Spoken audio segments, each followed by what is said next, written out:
gentlemen, welcome to the Comic Conspiracy, episode 357.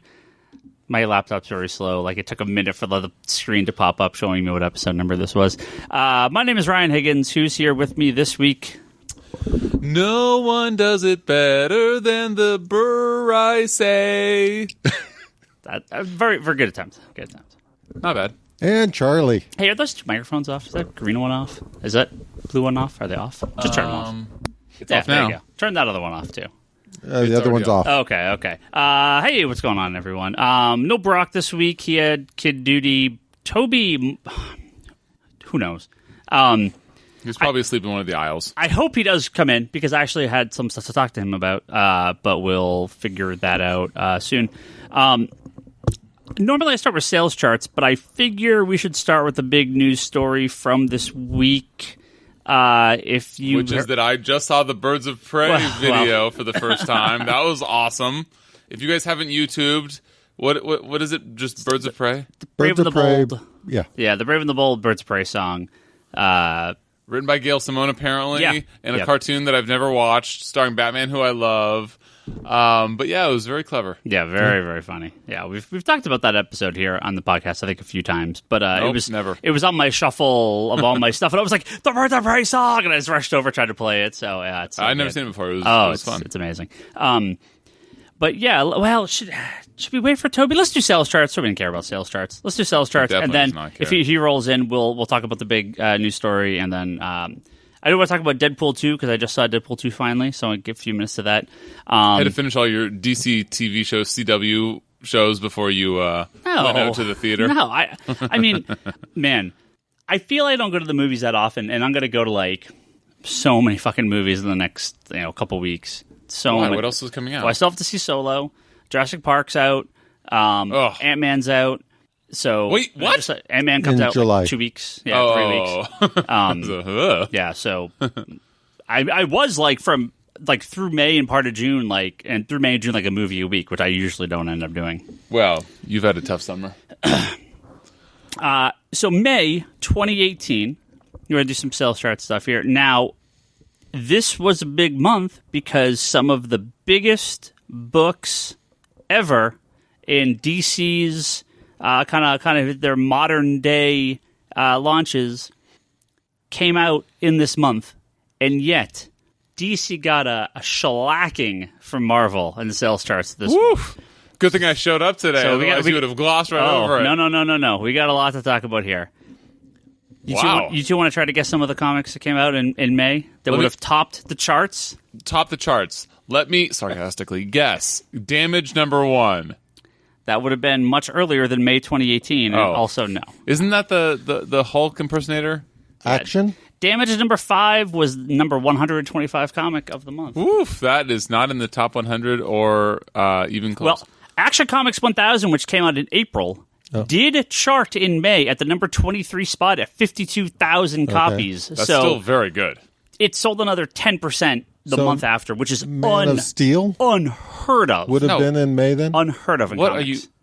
Oh, Man of Steel 1000? No. Man of Steel? Man of Steel number 1 came out at the end of the month. Superman, Man of Steel, number 1, the last week of May. I'm sorry, the Bendis one. I'm sorry. Yeah. Brian Michael Bendis' first comic at DC. Okay. The number 9 comic of the month. What? At 78,000 copies. Now, we'll talk about this more. At how many? 78,000 copies. 78,000 was the number 9? That sounds like a good month for you. That's really low. That's For that embarrassingly low. No, but for the number 9 comic to be selling that much, isn't that good? There's a pretty sharp drop. Well, let's get through. Let's get through, and I'll. Anyway, all right. So, are we doing top 5 or top 10? Top 10. Top 10. Okay, top 10. So, I assume that there's 2 Batmans on there. Batman 47 and 46. Yep, at 100, 1,000, and 100,000. That's number 6 and 7 books of the month. Yep. Okay, and I assume that there's a Spider-Man book by the number that is full of round numbers. 800. Yep. Amazing Spider-Man 800. All round numbers. The number 1 comic of May at 411,000 copies. Holy shit! That's less than 100,000 copies That's about 80,000 copies lower than Action Comics 1,000 a month prior. Well, by the time that Spider-Man gets There's to Toby. 1,000, it'll be that much higher. Good job, Amazing Spider-Man. Insane numbers for a $10 comic too, on shitty paper. It was a $10 comic. Mm-hmm. How many copies did I buy? Just the one? Probably just one. Wow. Had a lot of covers, just like Action. Had a lot of covers, but way more than Action. Well, that you could order, or when you count in the orderable, probably twice as many. There was probably about 20 covers you could order. When you talk just store exclusive, Action probably had more than Spidey 800. Probably. Interesting. Okay, so I'm going to go with the best book out there, which is Cable. No.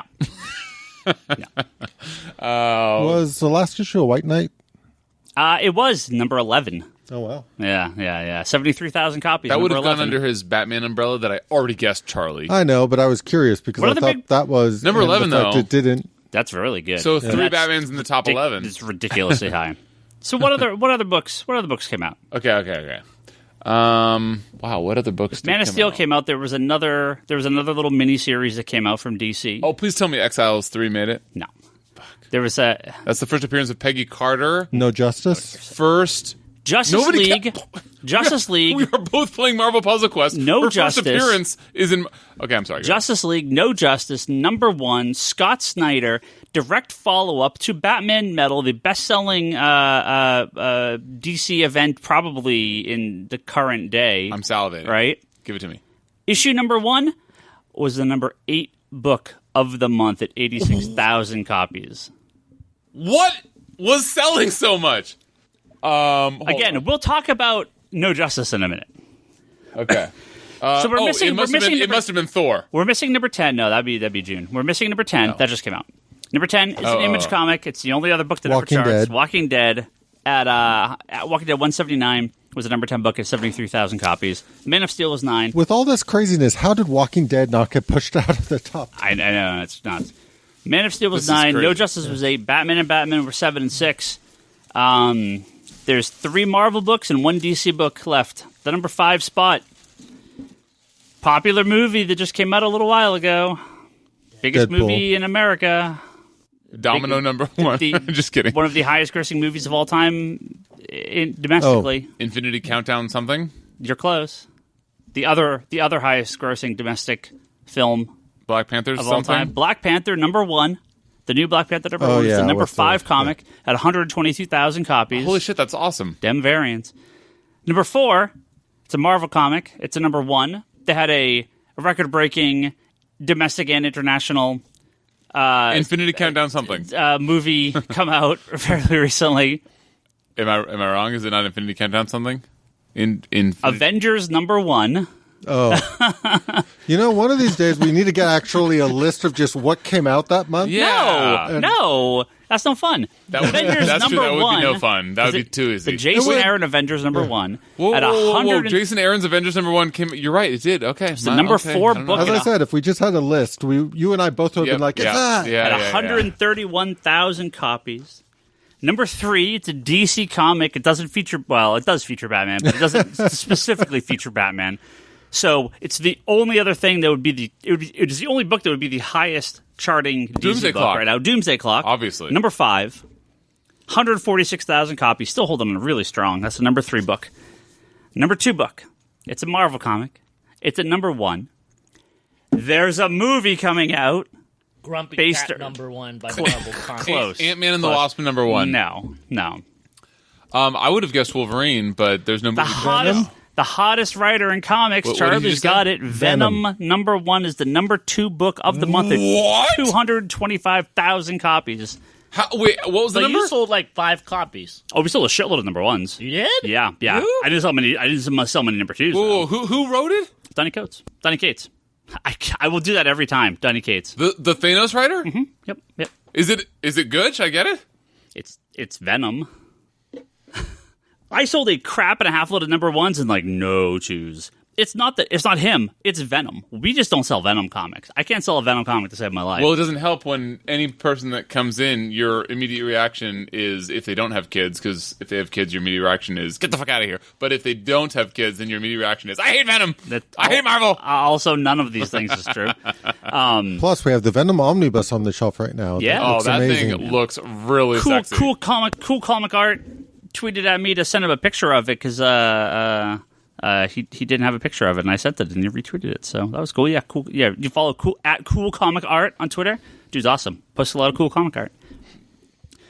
So number 10, Walking Dead. Number 9, Man of Steel. Justice League, No Justice at 8. Batman and Batman at 7 and 6. Black Panther at 5. Avengers at 4. Doomsday Clock at 3. Venom at 2. And Spider-Man at 1. Now let's look at Marvel with talk Venom and Black Panther showing up like never before. I love it. Let's talk some numbers here.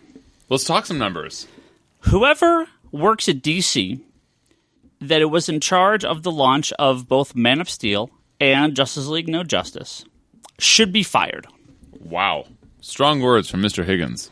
Toby, Man of Steel, since you were that man, what do you have to say? It doesn't matter what we think. Variant covers sell. They sell a lot. They sell a shitload, right? It does not stop you and Brock from pissing all over it. I love variant covers. What? Have you seen The Wall this week? Just because you order them and carry them because they actually do make you money, them which and I sell them. always argue. Oh no! And you just I am variant man number 1 at this point. He got converted when he started seeing how much money the shop was making. You just when Black Panther was number 5. Yeah. You said, "Oh, variant covers." That was not a knock of it. Superman, Man of Steel, kind of a knock. And Justice League No Justice. Okay, Justice League No Justice had a blank cover, but that doesn't matter. They screwed up so badly on these two titles. Why the hell was there not... What happened? Why? What? There was no variant covers. It was just the one book. That's how they screwed up? Is there no variant covers? Yes. Oh, if Brock were here now. I read somewhere that Bendis requested there be no variant covers on it. I don't know. Have you seen Brock's stack of books when he leaves? It's half comics and half variants. Is that because DC is putting out a shit ton of Harley Quinn variants of every other title? He buys variants for every single book he buys. It's just all DC. So you guys are so weird. Okay, I'm gonna let me do some quick numbers here. I got something weird for you. You know how he's on his thing about Waluigi all this time? Oh god, I love Waluigi so much. Yeah, but he hates Gwenpool. 3, 4, 5, 6, 7. I have no 8, dog in this 9, head. I don't see them as. I see them as 10, being 11. totally different. So there are 12. Waluigi thing is hilarious, and I Black don't like, Panther number 1, 12 covers, right? Wait, Black Panther number 1, 12 covers. Yep. Avengers number. Wow. Amazing Spider-Man. I want to say had 22 covers. I believe that's correct. I'll have to double check. Avengers number 1 had 1, 2, 3, 4, 5, 6, 7. And I should have counted this beforehand. It would have been better. 8, yeah. Is that 8 covers for Avengers? That looks right. So you could see these covers move a crap ton of units. And DC, if you want to play the game, you got to play by the rules set by Marvel at this point. Variant covers sell. DC's variants are amazing. Their whole they've shifted their entire line of covers over to this near virgin cover where there's almost no text on the cover. They're awesome covers. I love these almost totally art covers. Yeah. That is so cool. Yeah. So we had Archerum's been doing a ton of these covers. He's doing the Batman variant from this week. I'm selling as many copies of the variant as I am in the main cover. It's ridiculous. When these covers, especially the really good ones, they're tripling sales on the comics, right? Amazing Spider-Man, I don't need to go big on them because there's so many of them, but I ordered 10 of every variant cover, so I got 200 copies of Amazing Spider-Man 800 because of the number of variant comics, right? A bunch of the main cover and all these variants. It'll be sold the vast majority of them. And if you want to get technical, it allows you to do the cover sets and stuff that has been very successful for you on pre-selling a much larger amount of a comic than you would otherwise. Even with Spider-Man 800, I sold 3 or 4 sets, but you have to think about it. It was 13 open order variant covers at $10 a pop. That's a crap load of comics, right? And look at the success of Action Comics 1000. I mean, that is based on the amount of open order variant. Obviously, the book, for what it was, it was an important issue. So we have No Justice and Man of Steel. How the hell did Man of Steel not have like 5 covers? At Bendis least was writing it. You'd think 2. that he'd tap Didio on the shoulder and be like, "Hey, bud, Well, I've got as a I hot said, tip for you. I read You want to sell somewhere a that shit he ton more of my book?" specifically, for some reason, requested no variant covers on Man of Steel. I don't know why, but I did read that somewhere. Now, I understand No Justice is not metal, but it shouldn't launch at half the lowest sale of the lowest issue. Less than half of the lowest sale of the lowest issue in metal. Like, No Justice should have easily been... Wow, that's pretty aggressive. Yeah, that's tough. I mean, there's no reason it should have launched that low. Wait, he asked for no variants? I read that in sort of response to... Did you read that on Higgins' blog? No, Because- I read it. You want me to find it? I'm fucking I'll find obviously it. joking. Come on. He read it on Brock's blog. Because Yeah. Superman and Action Comics, when Bendis starts them, they have 2 variant covers per issue. So one's Adam Hughes and one is Dave Mack. So like DC, like I said, DC doesn't fuck around sometimes, but it boggles my mind when things like this happen. Like Justice League #1 will probably break 200,000 copies. Justice League No Justice 86,000 copies. It's because of the variants. I mean, that's what causes those Is numbers Justice to be League so number high. 1 going to have a shit ton of variants? Yeah, there was 5 or 6 covers. There was the regular, the 2 you're looking at right here, the Jim Lee and the Jim Lee sketch, the blank, a 1 in 250, a 1 in 100, and a 1 in 500. So yeah, 7 covers. That's 6 covers, 7 covers. Yeah. And we sold a crap ton more. I mean, we sold a lot of No Justice, but we sold a lot more Justice League because of all the variants. And Jim Lee covers will always sell. Yeah. I do wonder, like, how these numbers would be skewed if Jim Lee wasn't, co-heading DC. Well, I mean, you'd get... They just give Art Germ or Adam Hughes or J. Scott Campbell or someone more. If there's a tier list... I really feel like Jim Lee is in S tier, and like not even Alex Ross is in S tier, and everybody else is below that. Yeah, I mean, well, maybe Charlie's waffling. Maybe Alex Ross, but I feel like Jim Lee and maybe Alex Ross are in a tier all of their own. There's guys that sell some variant covers these days. Francisco Campbell. Mattina, J. Scott Campbell. Wait, who's the other guy you just Francisco said? Mattina. He that? did. I don't think I have a cover here of his art. He does a lot of store exclusive variants for metal. He's doing Suicide Squad and Flash and a few others right now. He's done a couple for Marvel. Art Germ, who did that Supergirl cover, if you're looking at that, he's doing a ton of covers for DC. No, I'm right talking now. about the S tier. I'm talking about They move a ton of copies based on their covers. Really? Oh yeah, Art Germ and Mattina are the 2 biggest guys in comics. What is this? I feel so silly. Art Germ? Stanley Lau is his name, but Art Germ is his Is that name. one word or 2 words? Art Germ. Yeah. Art Germ. One word. Yeah. Interesting. Yeah. Okay. Adam Hughes will do a cover. He's doing a bunch of covers for Superman, which is kind of not his typical style, but that's not like his. He usually does women, right? But I'm totally down with You tell me. Adam Hughes doing some of this stuff. Adam Hughes? You've heard of Adam Hughes? I've heard of, but I can't necessarily associate him with only doing women covers. He does a lot. Yeah. Okay. So there's some incredible cover artists at DC and Marvel, obviously, right, that do these variants. And it's someone at DC must have said, let's see what happens if we do no variant covers. Can we move a shit ton of units without those variants? And the answer is no. The person at DC was like, we've got this guy, Ryan Higgins, who won't stop applying for jobs here. What? He's always railing against variant covers when Marvel does them. Let's try his strategy. Once again, there is a difference. Open order variant covers are covers that are very easy to get. I have no problem with. I love No, these. dude, I get what you're saying. My annoyance is when you and Brock harp on the fact that every sale by Marvel has an asterisk next to it, which is because of the variants, and they wouldn't sell other than the variants. They would. I mean, it's true. Look at these numbers for Man of Steel and No Justice. This is what happens when a major launch has but no it was variants. always coming from a place of bitterness from you guys. Well, Marvel jumped on this bandwagon earlier. They have gotten much better at it recently. I still don't like all the hoops we have to jump through, but it is better than it used to be. Have they stuck with you said a couple podcasts ago, you said that they went to open ordering that you like. for Have they stuck with that a or no? lot of their issues. Not everything, but a lot of them, which is good, I like. So, It was does a make little more sense to me, the layman. It was a little late for Tony Stark that came out this week. Tony Stark Iron Man #1, right? And you want to talk about variant covers? That one. There's 28 variant covers for Tony Stark.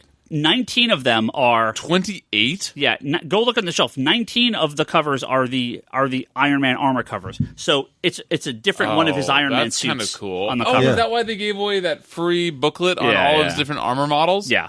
Oh, that's kind of cool. Those are all from the that's cover. a ridiculous amount of variants that I would even struggle to get behind. But all you got to do is sell 1 or 2 sets. But and you're selling a lot of comics. didn't shit too much on DC when they did Justice League 1 for every 50 states. Yeah, Marvel and DC. Marvel did it too with U.S. Avengers. Oh, they did? Yeah. Is that title? How long has that been gone? yeah.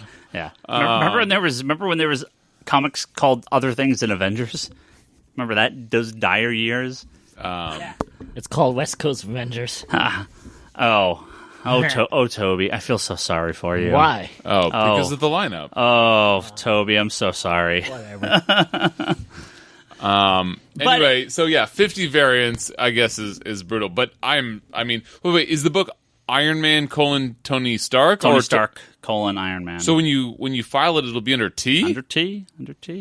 That is like a terrible decision, it seems to me. Okay. I didn't say it.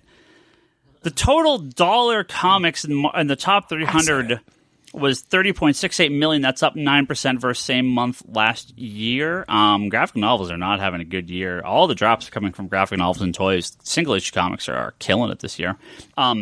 Overall, every single thing shipped via Diamond this month was $49.04 million, up 2% versus same month previous year. Average cost of comic in the top 300 is $3.93, and you've heard DC's going $3.99 across the board. So I kind of wish they would have like the average weight just for like those. Well, I said weight 800. I said weight because the average cost of comic weighted by orders, which is $4.40. Obviously, Amazing Spider-Man 800 jacks that average up pretty high. And Action Comics. Yeah. So true. Hold the line. There was a book we didn't talk about. No, wait, $3.99. Oh yeah. Everything except for the kids' books, and I don't know if we talked about this.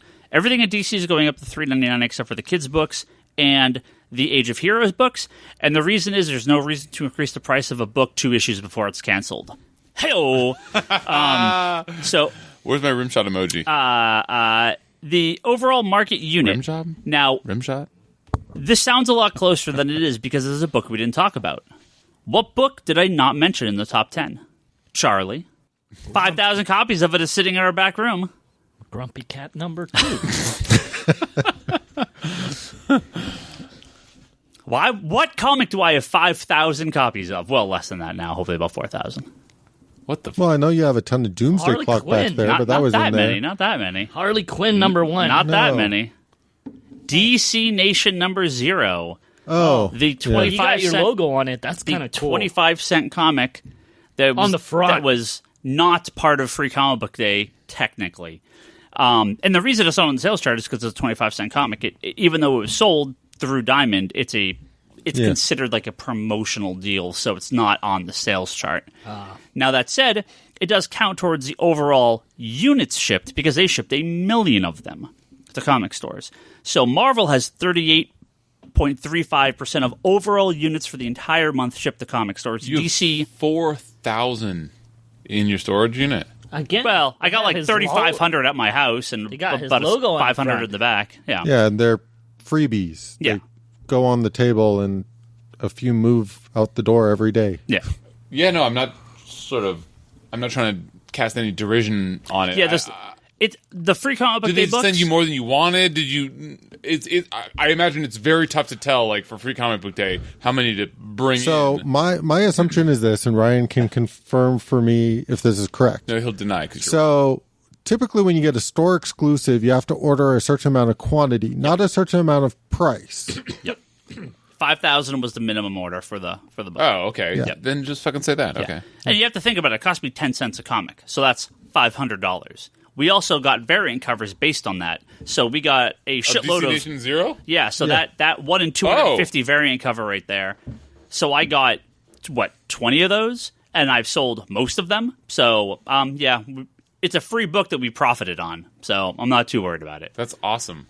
They should make all their books free. So DC hold the line at $0. 37.87%. So Marvel and DC less than 0.5% overall units shipped for the month. Let's go to overall dollars for the month. Marvel at 42.64%, DC at 25.71%. That's dollars because the 25-cent, the Amazing Spider-Man, and DC Nation, the 25-cent one. So these sales charts are all over the map. Now, if we remember, Marvel was down to like a near historic low for the amount of books in the modern day that they published recently. They were down like under 80 books for the month. Well, in the top 300, Marvel has 100 comics in this month of August. So our month of May, I mean. So that for them, cutting back all their books and canceling a ton of stuff, they ratcheted right back up to Marvel's where they normally are. refractory period is over. Yeah. So they're Marvel's like, we had 2 good months. Let's go. Let's burn those fires. Let's keep going. Hell yeah. So Marvel had 100 books in the top 300. DC had 76. Units in the top 300. Marvel was 48%. DC was 32.5%. So this is more like Marvel was nearly one out of every 2 books sold to comic stores in the month of May was a Marvel comic, which Marvel has not had a number like that since Rebirth started. This is a staggeringly good month for Marvel. I've been singing the song since approximately January. It has been They turned it around. And by the way, if you don't know what refractory period is, go Google it. It's worth it for that joke that I made. It has been a banner year for Marvel as far as righting a ship that was going in the wrong direction for more than a little bit. It was smelling like cottage cheese. And if you go top dollar share in the top 300, Marvel's at 53%. 53. So more than 1 out of every $2 spent on comics was to Marvel. Insane. Yeah. Insane. Staggeringly insane month for Marvel. So, fucking congrats. And now you wonder. And there's no like summer event book ASM 800, but no whatever big summer blockbuster. Whatever. Yeah. Well, that's coming. I mean, they've started. Don't try to qualify it. I'm right. It's the Hunt for Wolverine that has a billion mini-series attached to it. You have the none Infinity of those Countdown that has a bunch of minis. Yeah, but none of those are like a big blockbuster they have a lot of mini events going on right now. So how does what you just qualified my statement as make anything what I said incorrect? It does because not, in terms of total comics being published, a lot of them are tied to these little mini events going on. Did you mishear me or misunderstand me? I said that there's no blockbuster event that this is tied to. These are all tie-ins. These aren't like any. This isn't that wildly successful Fear Itself number one. But we've talked about the way a lot of this stuff has sort of been shifting from these big line-wide events to a Batman event, a Superman event. You can see Marvel only Batman events. What? Marvel has basically started to do the same kind of thing. You have sort of the Guardians event with Infinity. You have sort of the X-Men event with sort of the Hunt for Wolverine. Oh my God! Dominion. Have you guys heard that? Or Damnation. I'm sorry, Damnation. With Comcast outbid Disney for Fox. Disney's putting cash together. They're going back in. Okay, good. Because I cannot have Comcast behind Fox. I need Disney. I need Marvel to get the X-Men back. This is so scary. So Marvel is... Now, it's interesting to me to see Marvel does all this, and then they, just in the last few weeks, announced West Coast Avengers, the return of Iron Man with the same... the return of Iceman with the same creative team, the return of... Wait, what? Unbeatable Wasp. Unbeatable? No. Unstoppable Wasp with the same creative team. So Marvel must be in the position where they're like, we've got our sales back, so now we can bring back these kind of little off series that will appease the internet. We'll have these books for this audience. We have the big books for everyone else. And again, nothing's ending, right? So they're just adding more books on top of their existing output, which again, if you remember, go back a year, I mean, it was just a struggle to find shelf copies of anything that worth stocking. And now it's like Marvel. I'm like half my shelf is crushed with Marvel books this week. Like a good solid half of my shelf is Marvel this week, which sounds like you're going to make a lot of money. I hope so. I sure hope so. That's awesome. And we've had books like Doctor Strange and Avengers and Domino and a few of these recent launches that are doing well 2, 3, 4 issues in. Venom did not do as well for us as I would have liked, but that's just us and Venom. I can't sell a Venom comic here. Doesn't matter who's writing it. What if it's Donny Cates? It was Donny Cates, and I mean, we sold out of one very quickly, and I got a ton more in. I bumped my orders from number 2. Wait, and it was just like, stop. No. I would normally, okay, you probably haven't read it, but Charlie, okay, I would always buy Thanos' book. It could be written by Cy Spurrier, but I would not necessarily always buy a Venom book. However, Donny Cates did such a great job with Thanos. Why should I be interested in this Venom book by Donny Cates? Give me a pitch for the layman reader. Wait, first of all, have you read it? My name is Charlie. I liked it. No, I'm actually sitting here going, I'm 90% sure I read it. I don't remember a fucking thing about it. God fucking damn it, Charlie. Did you read it, Higgins? No. God damn it. It's in my pile. Worst podcast it's ever. in my giant pile. I'm going to buy it. I've been catching up my titles. I caught up on all of Avengers No Surrender. I caught up on Infinity Countdown. I caught up on everything of Spider-Man up to the red Goblin stuff. Yeah. I caught up on I burned through a ton of books. I caught up on a bunch of the X-Men stuff to basically right prior to the current arc. Yeah, there's still a few I need to read, but are we going to talk about? Yeah. Okay. We'll talk now that Toby's here because there was 2 specific things that I wanted to talk about when Toby's here because he may have to leave at some point during the podcast. Holy smokes! Well, that's it for sales charts.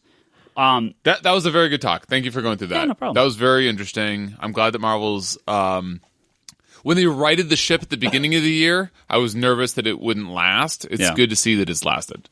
Yeah, and I mean, any problems we've had since 2016, we're well now into 2018, and we've had multiple months of, if not growth, at least even sales. Okay, which is big. In your opinion, the turnaround for Marvel, does it have anything really to do with Axel Alonso, or was it just that they figured out other shit, but they still needed a scapegoat? I mean, he was the one in charge, and they were putting out a lot of real garbage books under his watch. So, I have to assume when C.B. Cebulski came in, he was like, all right, if it's selling this or under, axe most of it, and let's reinvigorate our big guys, bring everything back. Remember what I said? They did Legacy, and I'm like, oh my god, here we go again. We're getting more number 1s. I've given up, right? I've given up caring. Because this is just... Well, I think that happened in 1996. No, this is not... I'm not annoyed because this is now just the industry. Can't. I have to just get over it, right? But You say that, but... We're real early. By the way, Charlie just laughed at my joke, so... Well... GFY. Yeah, because eventually there's going to be the next big event. Oh, right. And we're not going to be over it again. Yeah, they're just going to relaunch again. I mean, and I had to start telling... They will. Keep going, though. Sorry, I would be annoyed by it, and now I just tell customers that's just the way they're going to do it. It's every time they're going to switch writers, they're just going to relaunch the title. Matthew Rosenberg, who's taken over Astonishing, said normally Marvel would have relaunched because I came in. I'm a new writer on the book, so they were going to relaunch. He goes, I actually asked them not to. I want to just keep writing the number that's there. I like seeing the numbers continuing. So, but yeah, I this is just the way it's going to be now, and I can't be annoyed by it forever. So, and it does seem to have actually worked this time. It seems like the angel or devil on your shoulder says, challenge accepted to that. Yeah, well. I'm just busy here going, I can't wait till the back issue bins are like volume 28, volume 29. Oh, it's already like that on a few of them. Yeah. I mean, I stopped even putting volumes. I just put the year the books come out in now. I started changing all our back issue bins. But they, they did it, and if it failed, I don't know what the hell Marvel would have done. But it kind of seems to not have failed. Like, they've legitimately picked up readers. And they picked up readers on Spider-Man and books that weren't relaunched. I mean, it's getting relaunched now. And Spider-Man's going to do so bad when it relaunches. Amazing Spider-Man is relaunching? Yep. Yeah. Wait, what? What? 801's the last issue this week, and then it's relaunching under Nick Spencer. And man, I don't think the internet's ready for that. I don't think.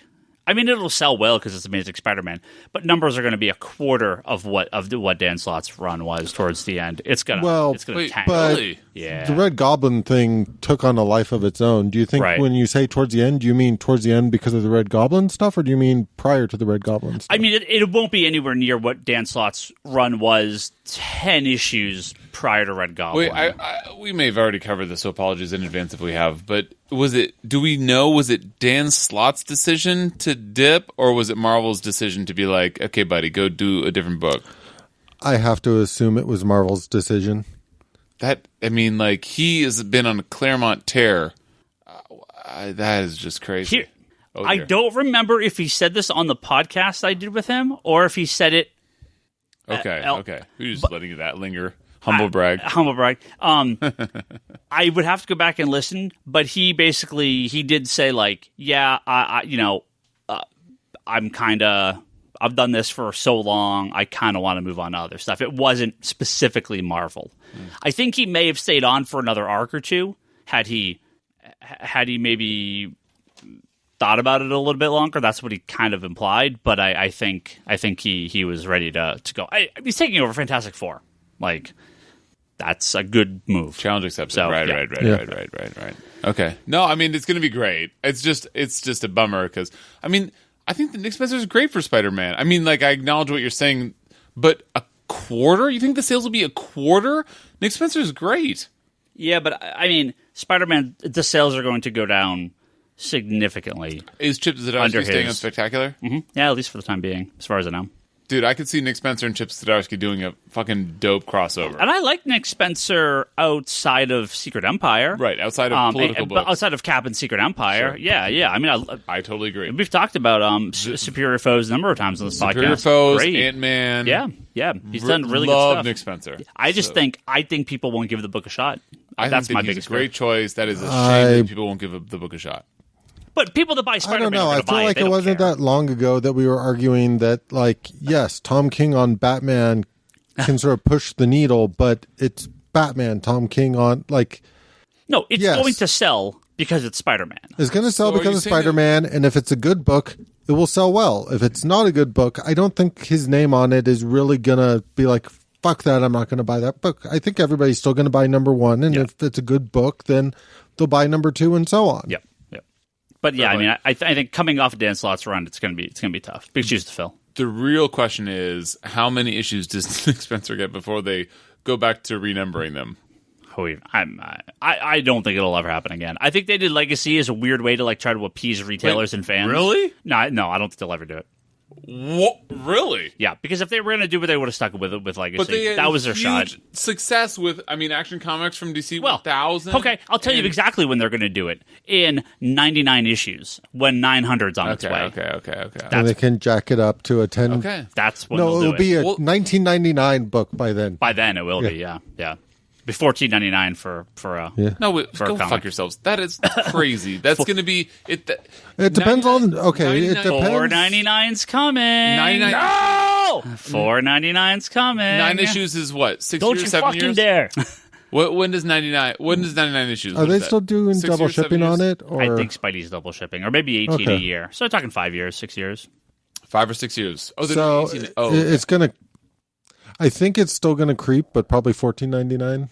Just because at this point, it doesn't really fucking matter what price. What 900 will be? Yeah. Oh, I thought you meant the average. I was like, no way. No. I'm talking about the next big milestone book like that. Just like when Detective. Toby, check the price of a lot of those books in your box. A lot of those books at $4.99. A lot of them. Check. They're all specials, but the specials always are higher until they're not anymore. Yeah. Toby already checked on the hub. Love the hub. Toby, Bryce, we got to talk. This is big spoiler talk. If you don't want to hear X-Men spoilers, oh my X-Men god, comic spoilers, oh my god, skip ahead 5-10 minutes. Have you? Hold on. Oh. But legit spoiler talk here. I knew about this Monday. I just have to fucking thank Ryan Higgins for almost making me die on the freeway. You have to broke. what? This broke everywhere today because Marvel actually put out the word. Because Ryan goes like, blah, blah, blah. Did you see the spoiler shit? And, about 2 hours later, he's prompt with, no. And then he goes, check bleeding cool. So I'm on the fucking 101. Fucking asshole couldn't just send me a link. Have to driving and reading your phone, of course. Have to get Safari open on my phone. Have to type in bleeding cool. I misspelled it. Have to look down, misspelled it again. I finally got the site up. There's a bunch of fucking wrestling news on that site for some reason. I'm like, where the fuck are the comic book news? Why can't I just click on the comic thing and have just comic book news? Yeah. Scroll down. It's probably because you typed bleeding cool. Booty cool? Bleeding cool. Oh. I'm just trying to amplify. I don't know. Well, eventually I finally found it today, and then about 5 minutes later. You're still on the highway the whole time, just looking for it. Because he fucking fell asleep on the highway. Kept driving. And then Charlie told me about 5 minutes after, and he was nicer. And he goes do you want me to spoil it? I'm like, I think I know, but just tell me. And he just did it. Unlike you who goes, check bleeding cool. I'm like, fucking, where's this shit he's talking I get about? my favorite text of all time from Toby today. Hold on. We won't go into it, but I did get my absolute favorite text ever from Toby today. Right, here we go. Hearts beat loud? What's that? That's the movie I'm going to watch. So that was not his favorite. What idiotic thing did Trump do now? Something about kids? It's just the best tweet. That's my favorite tweet ever. It's not a tweet. I texted you privately. I'm thinking about I don't follow political shit that much. I'm thinking about Trump and his tweets. Sorry. I just know there's a bunch of shit that happened. Everybody got their pennies in a bunch, and there happened something with Trump and kids. I was like, what the fuck did he do? It's my favorite text ever. Anyway, let's move on. How is it your favorite text? I just didn't know. That is really pretty funny. great. That is really really great. Wow. How do you not know about this? I would know. Everybody's talking about kids and talking about Trump. I don't follow something, politics. Something You should have with kids texted me, Trump. not Higgins. No. What are you doing? You're talking to the most political man ever. That guy is always also having his pennies in a bunch when Trump does something bad. Anyway, let's move on. So, X-Men Gold number 30 comes out as of this recording. Comes out tomorrow. We record Tuesday night. So I told him. How do we go from that text to X-Men because this is what you're talking about. You texted him about, dude. That's what he's been talking about the whole time. Okay. So this has been a big build up to the wedding of Kitty Pryde and Colossus. Been building up for a little while now in X-Men Gold. Yeah. And there was a bunch of these secret classified covers they want to talk about.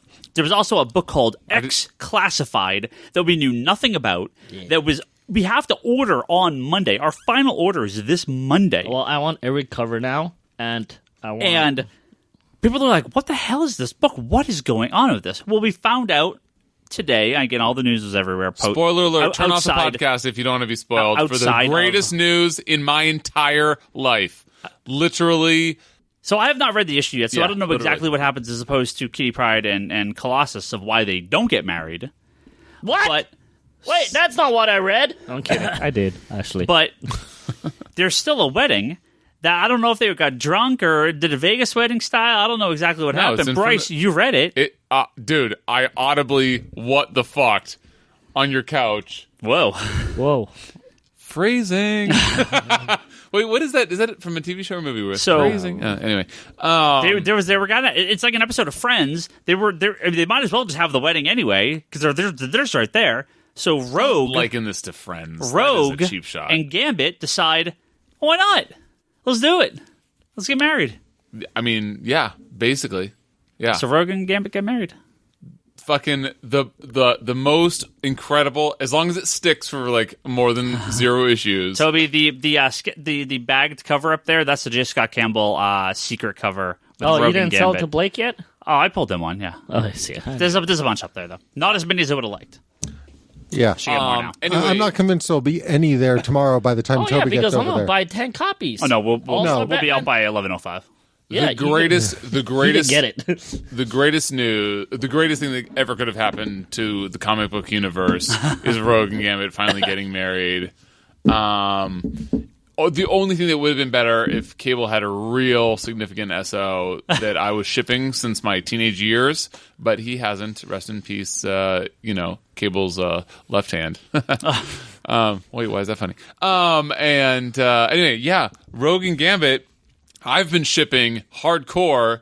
Is that the right use of that phrase? Yes. Shipping? Sure. Okay. Yes. Since I was like literally a teenager or like younger, since I like understood the concept, I've been shipping them, and they like hooked up. So there was always like the tease during the Andy Kubert. I think that it was Claremont still, but certainly during the Extreme X-Men when Claremont. I want to say Claremont came back for Extreme X-Men with Salvador LaRocca doing art. They like hooked up and took off to fucking Australia with Lifeguard and that fucking bullshit. But that classic part of their universe. Anyway, but as far as I recall, they've never had anything. And like X-Men 300 and Uncanny X-Men 350 was like one of the biggest heartbreaks of my young adult life. I remember that too. When she abandons him, spoiler alert, for X-Men 350 from fucking over 2 decades ago. But she leaves him in Antarctica after he bears his soul to her. Oh my god, dude. I've been shipping Rogue and Gambit forever. So, Higgins says, should we like spoil Bryce on X-Men 3 or X-Men Gold 30, Jesus. X-Men Gold 30 today. And so I come into the shop and I sit on the couch and I read it and I'm like, okay, what is this? Going to be some fucking boring like wedding between Colossus and Kitty Pryde? And I mean, holy fucking shit. The way that this goes down is a very abrupt left turn, which ends with the greatest moment of my comics reading history. And I did not see that coming at all. Although I've been absolutely loving the Rogue and Gambit miniseries. But holy fuck. Well, the same people, I believe it's the same artist too, is doing Mr. and Mrs. X. That's what that classified book is. So the book is called Mr. and Mrs. X. It's a miniseries. I think it's only 3 issues. All those It's a covers miniseries. were that X classified thing? Yes. Oh, Yeah. that is so awesome. Yeah. So, but J. Scott Campbell's doing like 4 covers for this book or something ridiculous. Shit. So, so look for that really soon. Holy shit. But they're open order covers, right? Yeah, all 4 of them. Yeah. Oh, thank goodness. Dude, Toby, come on. What do you think? What? Is that not the greatest moment in the history of comics? You already covered all the bases. I'm about to yeah, Cover more bases. Yeah, never mind. Yeah, that's the is this not the greatest thing in comic book history? Toby, what, if anything, is greater than this moment in comic book Batman history? and Catwoman are getting married in 2 weeks, so Dick and Barbara. They can go fuck themselves. It's been at least they got. I don't know. Gambit and Rogue and Dick and Barbara are kind of on the same level for me. So At least- one to go. At least they have 2 weeks. 2 weeks Hashtag of being number on 2 top. Gambit fan. So the new campaign is the new screw you! No. the new campaign is alive. I've got to win something. No, you will not win this one. See, you're gonna have to fight Marshall's friend Craig on number one. Fuck Craig. Number one Gambit fuck fan. Bryce. Fuck anybody that likes. And Seth. Seth. Seth is not even in He's the a running. huge Gambit rogue shipper. So do you guys want to Seth hear? is not even Hey, in do the you guys running. want to hear a super nerdy, embarrassing story about me? The answer is yes. So when I was reading Gambit, when I was, I want to say like 12 years old, I made this like, you know how Gambit has that like black mask that like covers part of his face or whatever. Yeah. So I made one.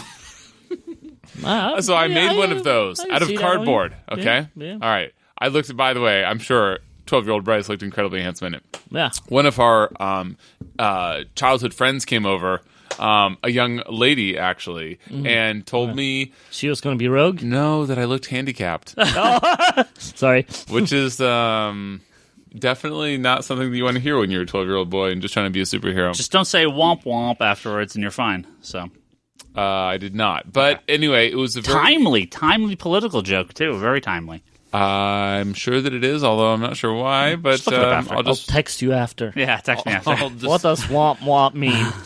and then he'll announce it on next week. Yeah. Anyway, so that was a little soul-bearing, embarrassing moment for me when I was a teenager. But anyway, yeah, I've loved Gambit and Rogue, that whole dynamic since the 90s. Since you've been the number 2 Gambit fan. Well, that's never been the case, so I don't know what you're talking about. Well, you definitely know. Anyway, yeah, dude. So You could be the X-Men number Gold, 2s of everything at this point. X-Men Gold 30. go buy as many copies as you can. Yeah, not going to find any copies in stores tomorrow. Sorry, guys. I actually reordered a shitload of them this morning, so we're getting a bunch more first print main cover back in, but all the variants are gone. I like how you just did that. Because you're not going to get it. But you could buy them here in about a week. Yeah. Hashtag love the hub. It's yeah, we sold.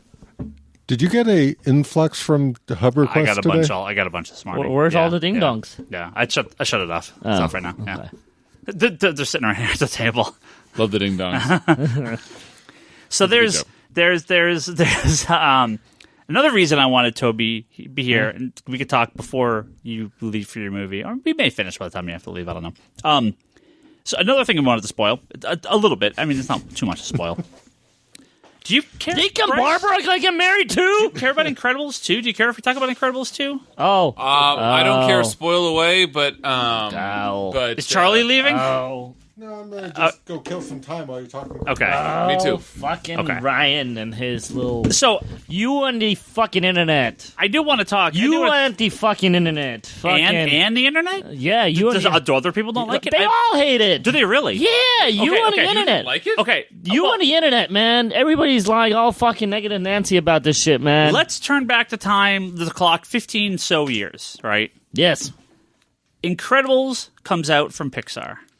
Yes. Lives up to its name. One of the most just absolutely incredible, to a lot of people considered the best superhero movie made, probably up till Iron Man, right? I mean, many people consider it one of, if not the best superhero movies ever made, even to this day, right? Incredibles, when it came out, was absolutely groundbreaking. You have to remember how far we were when Incredibles came out from Iron Man, from Avengers, from, BVS. Okay, Charlie, Bryce is in the back, so I can say that. We still were in the middle of Sony not really knowing what to do, and we had the Schumacher movies were out. We're just starting to get the Dark Knight, right? So we're getting some really good superhero movies back, but it's just not. It just wasn't there yet. We were still a few years out from Iron Man, right? So Incredibles comes out. Now this is going to be probably a totally typical Toby situation where Toby hates the first thing. Yes. Okay, so you didn't like Incredibles, the first one. Okay, you're crazy. Whatever, you're crazy. We'll wait till Bryce comes out so I and can you tell on him the that internet. Again. So Incredibles comes out and every sane person loves it. All right, most people are like, we don't need a Fantastic Four movie because we have The Incredibles. It's the best. That was my problem with it. I want to see a Fantastic Four movie, right. not this fake Fantastic Four movie. They tried. 14 years later, The Incredibles 2 comes out. Yes. It does just shy of 190 million opening weekend. It's the highest grossing animated movie of all opening weekend all time. It's going to be the second or third highest grossing movie domestically this year. It is an absolute smash hit. I thought it was very boring and generic and mediocre, and I'm really, really disappointed with it. I called it because the minute I like Jack, and I'm like, okay, if I like Jack, and I like Baby Groot, and Toby then, did not like Incredibles 1, and then. And then I was like, well, if I like fucking Jack and this movie, fucking Ryan's going to hate this movie. Wait. First of all, don't spill all your spaghetti sauce on Higgins's spaghetti. Whatever.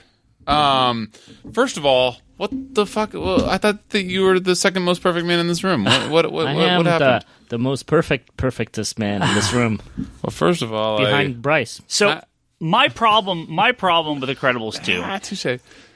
Wait, hold on. What was wrong with Incredibles 1? You didn't like it? It was the best Fantastic Four movie I've ever seen. That's the problem. Why is that a problem? That's the problem. Just fucking steal Brad Bird and fucking should have done it legit. But at the time, Fantastic Four with the Fox people and still is kind of with the Fox people, maybe with the Comcast people. What happens if they get the writers for Incredibles 1 when Disney gathers the money and I miss Brad Bird moves over to Disney? Oh, John Lasseter. It won't be John Lasseter, but it'd be Brad Bird. Okay. Incredibles 2 picks up immediately where Incredibles 1 leaves off. Oh, really? Same people, same cast. How many years has it been? It's been 14 years. Yeah. It's been a while.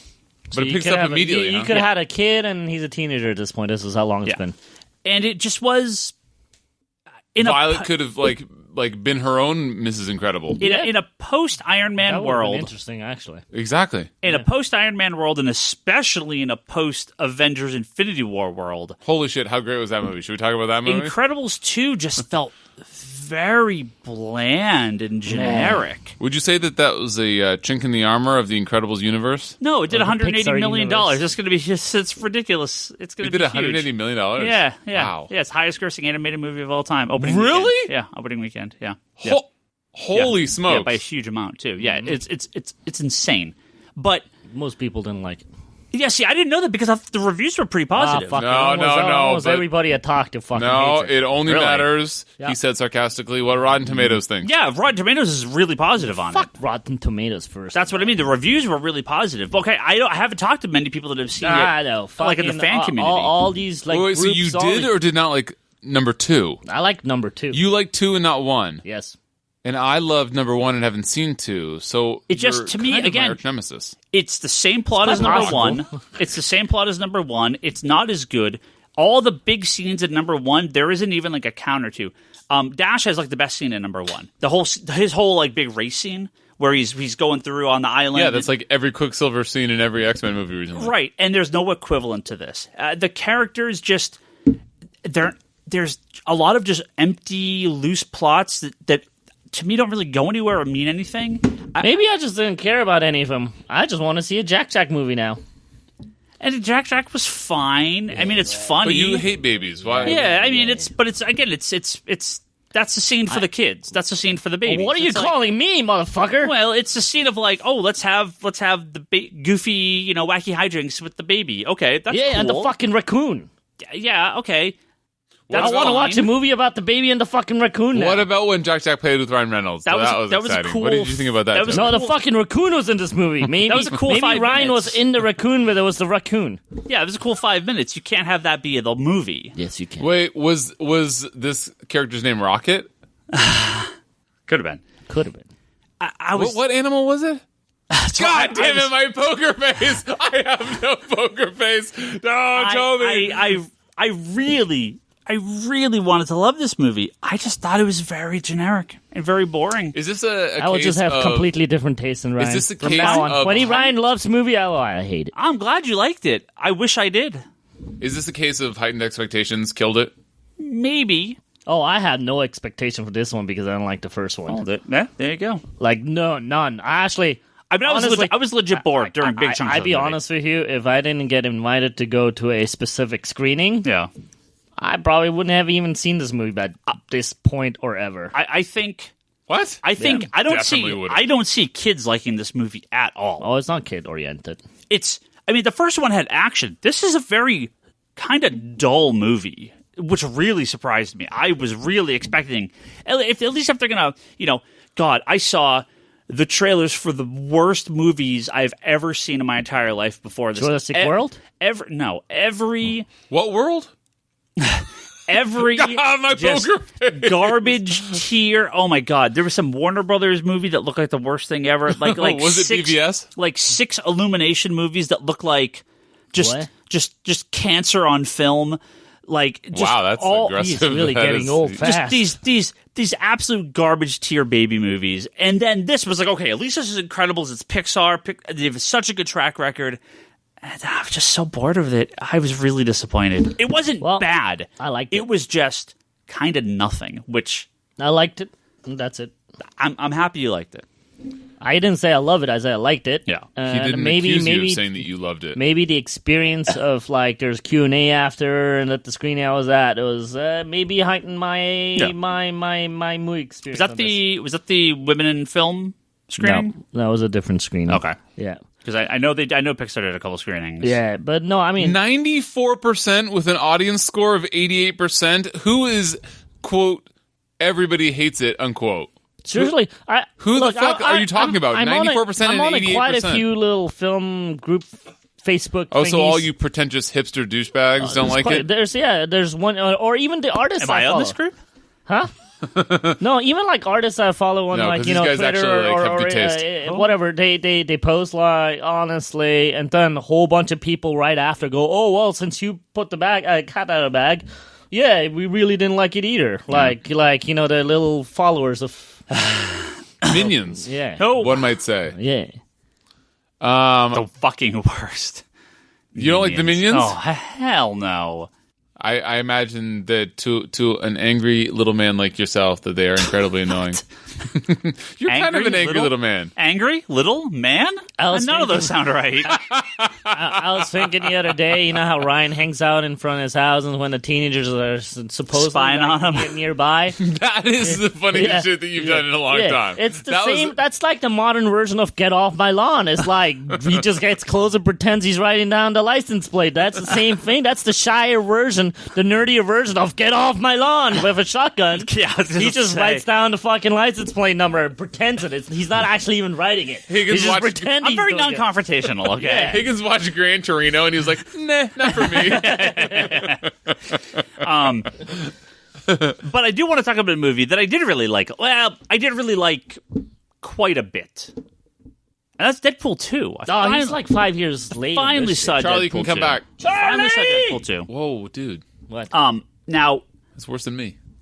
there's of course we're just full spoilers. We're so far out from Deadpool, so if you don't want to hear Deadpool we were spoilers, only In case done you're two guys are like, podcasts on this. oh, are you kidding me? We're still talking about Deadpool 2. Higgins has not yet I haven't seen it. aired Yeah. his grievances Again, with Deadpool 2. well, and the you fact guys that only- it's a Marvel movie and it had a bunch of variant movie I like it posters. when we watch movies like way later. Oh wait, he is here. What? By the way, hell? I got a belly cackle from Charlie. I thought he was outside. did you not see all joke those accomplished. variant cover box arts that they put out for Deadpool 2? Oh, yeah, at they're Walmart, awesome. Best Buys or whatever? Yes. Dude, that is the fucking coolest That's marketing bomb I've ever Very seen. funny. That was Very Yeah. funny. That was so awesome. That was I funny. cannot imagine that did anywhere close to the ROI that they wanted it to. Oh, but I'm sure it did.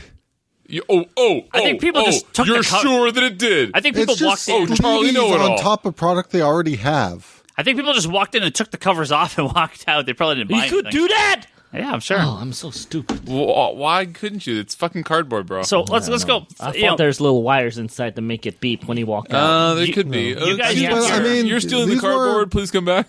These were super cheap movies that just had cardboard inserts on top of them. Oh, I'm it wasn't for new sure- releases. No. We're talking about like Office That's all- Space and Oh wait, Yeah, what? Predator. that's a I thought comic. it was all the X-Men movies. No. They had like 20 movies, which they just produced this little cardboard sleeve Wait, so on it was top of. only for cheapo movies? Yeah. Yeah. That is so awesome. That's even more awesome than Yeah. I thought. Oh, I it thought was that it was great. like new releases. No. It was all old stuff. And that's what Oh, I'm that saying. is so I'm cool. sure they made their money back because this was like $5 movies Yeah, and they were $8 cheap. movies. They were. Yeah, they were cheap movies. Oh, dude, that is so awesome. Well, you know, you guys did your episode when I was gone about Deadpool, so I don't Well, know we if you got have cut off. anything else you want to say. But yeah, so we'll talk 10-15 minutes here about Deadpool 2. That wouldn't have happened on my podcast. So there's two things. One, y'all gotta get over the Green Lantern movie. You just gotta get over it. Just it's not funny. It was never funny. Just Is who it cares? is it funny get if over it. Ryan Reynolds buys into the whole shtick and like offs himself on screen? Just get off. Like, Just get over it. Are you talking to the people at this table, or are you Everyone. talking to Ryan Everyone. Reynolds, Everyone. or are you talking to yourself? Second, Hey, you said that wrong. how did How do you say nobody? it? My mistake. How do you say it? How did tell it to nobody tell me that Thor 411, the cameo first appearance of the New Warriors, gets a shout out in this movie? How did nobody tell me this ahead of time? So I saw your clever little Facebook annoying grievance. I didn't hear this. What, did he say it? Deadpool calls, he's like, "Oh, Juggernaut, you're my favorite character. I loved you in Thor 411, X-Men, what was it? It was like... Wait, It was like an really? issue of Avengers. It was an issue of like X-Men Unlimited. Yeah, like he called out specific issues, and one of them was Thor 411. holy shit! I literally didn't hear. I don't remember hearing any of that. He saw Juggernaut just Well, he starts to say it, and I was like, did he just say the whole movie? I'm like, did he just say Thor 411? And so I go on my phone afterwards, and I was like, Thor 411, Deadpool 2. And it was like, yeah, he said Thor. He was talking about Thor 411. I'm like, what? I didn't hear him name... Charlie, do you remember this scene? I remember the scene. I remember him quoting comics. How many times have you seen this movie, Charlie? Unfortunately, I've only seen it the once. Oh, fake cable fan number one strikes again. Wow. So that stuff aside. that stuff aside. I think Deadpool 2 is great. One of the biggest jokes I actually kind of didn't like, only because... I know what it is. I don't like that they killed all those characters. Specifically Shatterstar. Like, that felt like... you trolled everyone. You built this up so much. I kind of wanted to see Jim's face when that happened because he was so happy that Shatterstar. Like the rest of them were all garbage. Yeah, he was so happy because when he realized he was like watching the first trailer. You don't watch trailers, but he watched the first trailer and he was like, "It's fucking Shatterstar!" Holy fuck! Shatterstar was in the trailer. Yeah. If I wasn't already not watching trailers, I would double down on not watching trailers. They didn't show him in the trailer. He was like in the back. We told you that they filmed scenes for the trailer that weren't in the movie. I never heard about Shatterstar. By the way, he freeze framed it and he was like, "It's Shatterstar in the back." Bring your fucking boxing gloves, my man. I am the number one Shatterstar fan. Oh yeah, sure. I mean, I don't. Gotta find a new campaign. I mean, you can have that. I won't don't get me wrong. Like, I'm not saying I'm the biggest Shatterstar fan in the world, but I kind of feel like I was like, "Oh my god, Shatterstar! Oh, he just mentioned Mojo World. Holy shit! Oh wait, they just killed him." It was this weird whiplash, and I kind of. Awesome. Dude, fucking it was Deadpool 2 was so good. It was a weird fake out, and I don't know that I liked it, but the rest of the movie was I'll answer great. Your question the rest in of the tone, movie was really you did good. like it. Deadpool 2 was fantastic. If it has and this is understandable, if it has anything over the first movie, which was awesome, it just was fucking Cable. Well, not that he fucked Cable, just it was. I mean, no, that was another dude that he. No, it was Cable that he crotches in the face. More than once. Yeah. But Deadpool 1, like a lot of origin movies, you're kind of getting into it. This is just tough. From minute one, you're just straight into it. Yeah. So, some of the dick jokes get a little heavy-handed or whatever, but it does. But once Cable gets into the movie, it was great. I love this portrayal of Cable. It worked really well. Perfect. Yeah. It could not have been better. Now the question is, which one of you stood up and cheered at the end of the movie when he said his daughter's name was Hope? Oh, dude, me, absolutely. Charlie was still trying to wrangle his kids. I went without my kids so that I could stand up and cheer for Cable. I did not take my kids to... I went to a Deadpool double feature with a bunch of friends because I wanted to share the Cable love. Oh, interesting. Let it be known, confirmed, Charlie hates his kids. Okay, so I did stand up and cheer because fucking where's Hope? Like, yeah, she was obliterated in the future, but at least we know where she is now. Yeah. Well, she's alive now. Yeah. True. So Hope is not his kid. Hope is the kid that he like adopted, right? Like it doesn't matter. That's his kid. Like right. He didn't say my biological child. He said his daughter. Right. So. Jesus, here we go. What is the number? The fake number one Cable fan going to say? I've already gone on record saying this. I'll say it again. The one thing I did not like about the portrayal of Cable is they basically gave him Bishop's backstory a little bit with the sort of hunting the renegade mutants and that kind of stuff. But they're not going to bring Apocalypse in. No. And I'm not saying that they needed to. I would have been just fine with a little more post-apocalyptic world where he's been battling all that time. Yeah. Just the more soldier rather than... Sure. But, I mean, that being said, I'm going to say the true Cable, did have a wife, did have a son in the comic books. And had sort of that tragic instance in his past, in the future and stuff, where he essentially lost them both. So, yeah, they did a very, very good job of keeping the core of the character, the attitude of the character. I just wish they hadn't given him Bishop's sort of job. Now, my favorite joke... in the next movie, Bishop's going to come in and go, "You stole my story"? Will it be Bishop from Days of Future Past? I'm actually just too busy going, I would love Bishop to show up in a Deadpool movie being like, you stole my... Yeah, in that future scene? Yeah. Oh, he was. Yes. Oh, wow. I barely I'm telling you, remember that was the best With Blink of the and- recent movies. Yeah. Blink, yeah, she was. Yeah. That's not the Who else same. with Warpath? That's not Blink. supposed to Warpath. be the same Bishop. Blink and Warpath It from... is absolutely, yeah. From Oh, dude, Bryan Gifted. Singer doing work. Yeah, it absolutely Gifted? is. Are they supposed to be the same characters? No, I don't know if they're technically supposed to be. They absolutely could be, but it depends on if they want to keep things. I know What the hell Gifted is is wrong really with good, you? Bryce. No, I've seen What one. is wrong I've seen with one you? episode, and I can draw all the conclusions. I really like... How have you not watched Gifted? I know. Because That it's a is- fucking network TV show. No, my God, you gotta watch it. I can't. Bryce, it's What's legitimately wrong really with you, good. Bryce? I It's really cannot good. handle network TV That's shows. okay. Fake X-Men fan. I've We given have- up telling Bryce to watch Legion for like a year and a half I now. just don't, So I would watch that if it was on Hulu or whatever. I It just was don't have on the- I don't- Hulu. Oh, Whoa! Legion is on Hulu. Yeah, it was for the longest No, time. fuck you. That's not on Hulu. No, I told you it was on Hulu when it was on Hulu. No. Yes, If you really want to someone convince will me, go tell back. me. It was on a fucking podcast. If you really want to convince me, Someone go back and figure out which episode number it is. Tell me. Because I told you it was on Hulu. okay. And which then, which like- actor plays Deadpool, Toby? Then I'll believe you. My favorite joke from Deadpool 2 was the X-Men cameo. That was hilarious. I thought that was the funniest scene in the movie by far. I love that scene so much. Yeah, that was incredible. Right, and like so they're just like standing off camera and just close the door. It was Beast, Beast right? just walks up Yeah. and closes the door. So good. And I'm like, I saw Beast, I saw Quicksilver. Who else was in that scene? Cyclops. Was he? Okay. so they There was a shitload of characters they- there. I was just like, oh my god, it Okay. was so Charlie fast. School- they something. filmed that scene During. when filming the X-Men Phoenix. Dark Phoenix. Oh, movie. did they? And then Okay. they just Put it in. spliced it in. Yeah. What who else was in that scene?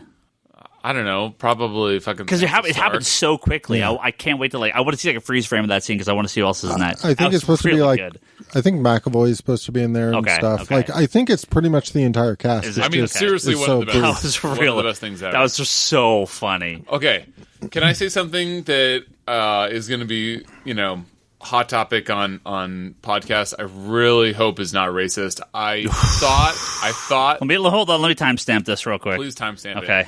I really thought that when they did the future flash forward, that it looked like a darker skinned gentleman was doing all the burning of everybody, not the little pasty white guy from New Zealand, which is why I thought that at the end, when they said, Dopender, when you get like a taste for killing, it'll be you. Huh.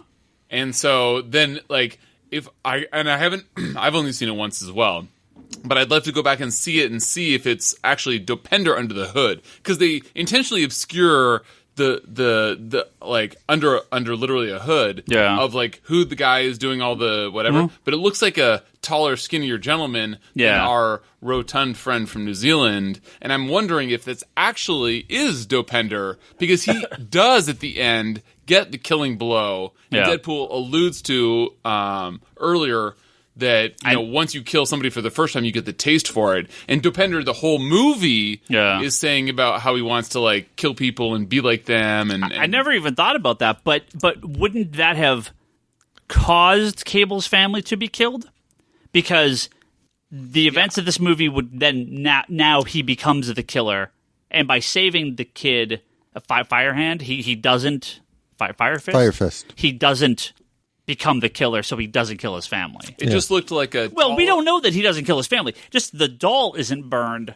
The assumption is his family's alive. So, sure. My point is that it looked like a taller, skinnier gentleman with black facial hair, and that I didn't catch that, but that's much possible. more likely Dopender than the chubby New Zealand kid. Yeah. But I think you're overthinking it, because that would mean Cable was wrong, and Cable can't be wrong. no, Bryce can't be wrong, except for in this case. No, I mean that's an interesting theory. I didn't even consider that, but I don't. The movie never gives you any reason to assume it's not him. I mean, obviously the kid could work out. I don't know about the getting that tall, but the person that ends up burning Cable's family alive is much taller and slenderer than our New Zealand friend. But he ran the treadmill for 20 years after that. that is much more. You don't grow 3 feet though running a treadmill. Yeah, he's getting older at the same time.